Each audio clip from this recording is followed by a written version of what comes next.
Hello everyone! Again, welcome back dito sa aking YouTube channel. Again, this is Yana. And today's vlog, i-share ko lang sa inyo itong isang napaka-legit na pwede nating mautangan online. Malaki yung pwede nating mahiram kasi nga pwede tayong makautang hanggang 250,000 pesos at napakadali lang din na umutang dito kasi sa online tayo or sa app nila tayo mismo mag-apply at legit po ito mga beshies. Kaya sana mapanood nyo yung buong video natin para malaman nyo kung paano nga ba umutang dito, ano yung mga kailangan nating tandaan. Pero bago ang lahat, kung ngayon ka lang nanood sa aking mga videos or lagi kang nanonood pero hindi ka pa nakakapag-subscribe, abay mag-subscribe ka na nga po para makasali sa ating weekly Gcash giveaways. At meron nga din po tayong pa-cellphone giveaways every 25th of the month. At congratulations sa winner natin last March, si Sir Yongko. At eto na nga mga beshies, paano nga ba tayo umutang sa Maya Bank? Meron itong iba't ibang klaseng loan din ino-offer.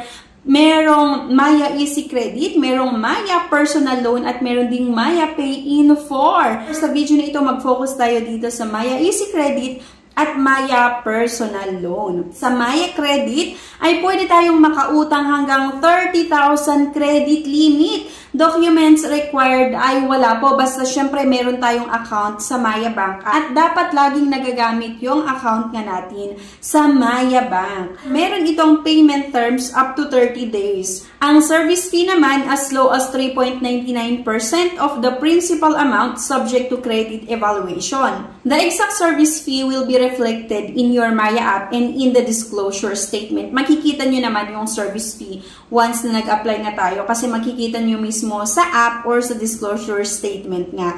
No interest charges in compliance with the regulation, the effective interest rate, EIR, only include service fee and DST that are applicable for your Maya credit transaction. Meron itong late payment fees na mababa din, 0.17% lang of unpaid principal amount per day until full settlement. Yan, napakaganda itong Maya Credit kasi pang mabilisan or kung gusto mong umutang ng pang mabilisan nga, pwede natin i-consider itong Maya Credit na kung saan pwede tayong umutang hanggang 30,000 credit limit at payment terms nga ay hanggang 30 days. Dito naman sa personal loan nga na ino-offer ng Maya Bank, pwede tayong umutang ng 15,000 hanggang 250,000 pesos. Diba?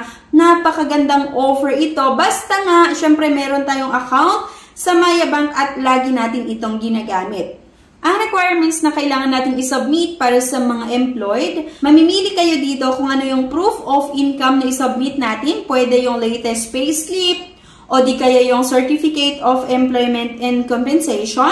Pwede rin naman yung latest income tax return. At para naman sa self-employed, kailangan lang meron tayong proof of income at business registration.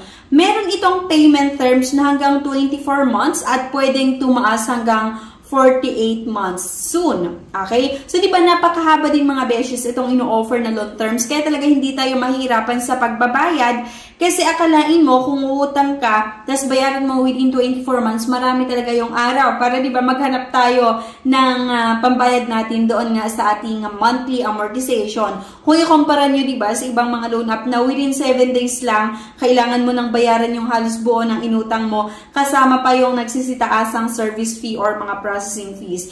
Pero dito nga sa Maya Bank, personal loan, nag-offer ito hanggang 24 months na loan terms, kaya napakaganda din talaga.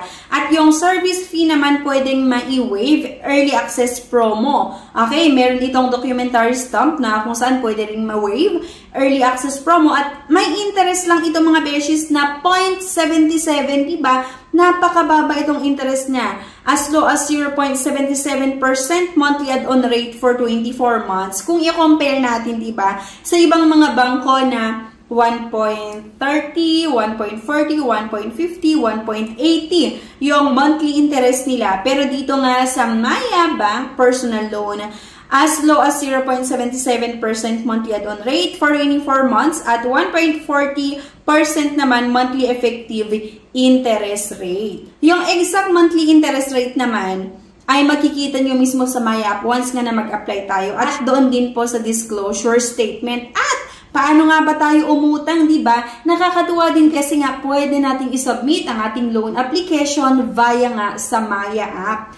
At pumunta lang tayo sa Google Play Store at i-search nga natin itong Maya app. So, kapag na-download nyo nga at i-open nyo, borrow, get cash, quick for emergencies, or fund your next big life move. Get started, data privacy, learn about our privacy. Pwede niyong basahin yan or dapat basahin natin itong terms and conditions at yung privacy policy. Kapag na-click mo yung continue, to make the most of your Maya experience, please allow us to process your data. You may review the details below. Meron tayong matatanggap na OTP or one-time password sa ating mobile number na nilagay. Kailangan nyo lang ma-input dyan. You now own a basic account. Upgrade for free now and enjoy everything Maya has to offer. Once nakapag-rate ka ng account mo, pwede nating i-upgrade nga. So, click mo lang yung upgrade now. Pero dito pala sa loob ng Maya app, ito yung mga makikita nyo. Merong cash in, merong send money, request money, bank transfer, cards, pay with QR, global remittance, pwede rin tayong mag-savings nga, credit, crypto, and funds. Kapag i-upgrade mo nga, makikita mo yung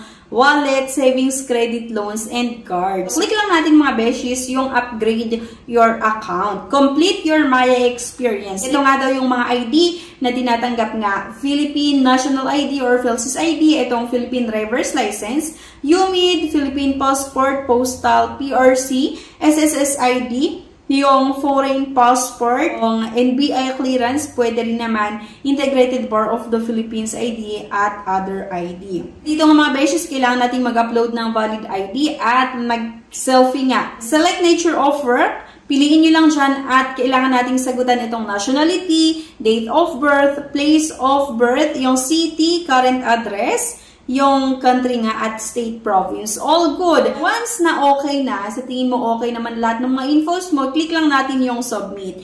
Please make sure everything ok to keep the approval process. So we'll take it from here. Thanks for submitting your additional information. Success! Congrats on completing your Maya account and enjoy higher transaction limits, more rewards, and access to Maya best features. Once na na-upgrade na ang account nyo nga sa Maya Bank, ayan, makikita nyo dyan na borrow up to 250,000 instantly. Click mo lang dyan mga beshes yung may nakalagay na apply now at pwedeng na kayong makautang nga dito sa Maya Bank. Get up to 250,000 in an instant.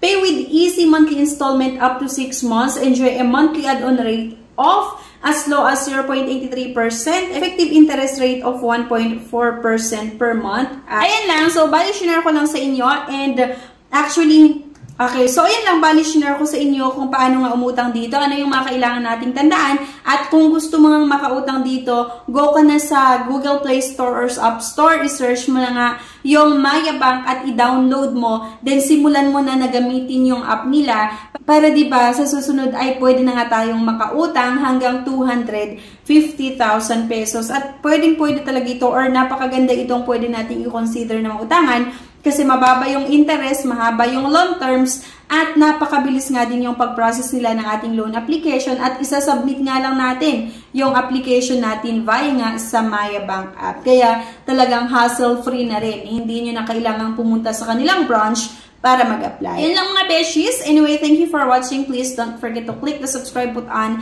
Sana i-like nyo din yung ating videos at huwag nyo kalimutan na i-share. Thank you at see you on my next video. Bye-bye!